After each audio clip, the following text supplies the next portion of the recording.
ಇನ್ನು ಇದೇ ಸಂದರ್ಭದಲ್ಲಿ ಮಾಜಿ ಸಿಎಂ ಎಚ್ ಡಿ ಕುಮಾರಸ್ವಾಮಿ ಜೊತೆಗೆ ನಮ್ಮ ಪ್ರತಿನಿಧಿ ಸುನಿಲ್ ಮಾತನಾಡಿಸಿದ್ದಾರೆ, ಬನ್ನಿ ನೋಡೋಣ.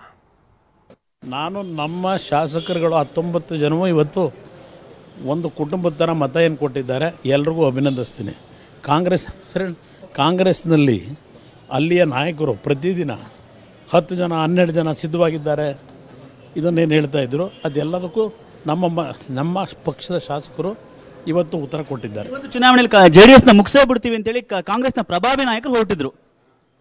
ನಾನು ಸ್ವಲ್ಪ ದಿನ ಕಾದು ನೋಡಿ ಯಾರ್ಯಾರನ್ನು ಮುಗಿಸ್ತಾರೆ ಗೊತ್ತಾಗುತ್ತೆ.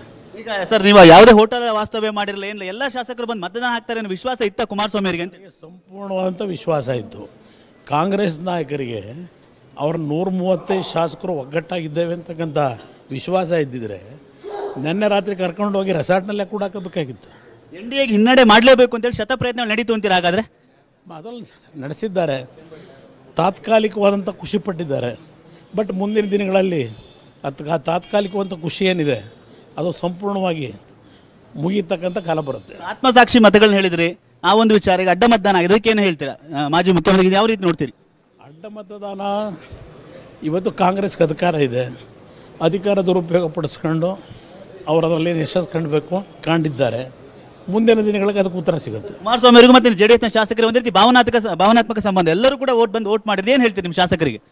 ನಮ್ಮಲ್ಲಿರ್ತಕ್ಕಂಥದ್ದು ಒಂದು ಕುಟುಂಬದ ಬಾಂಧವ್ಯ, ಪ್ರೀತಿ, ವಿಶ್ವಾಸ ಅದನ್ನು ಮತ್ತೆ ನಿರೂಪಿಸಿದ್ದಾರೆ.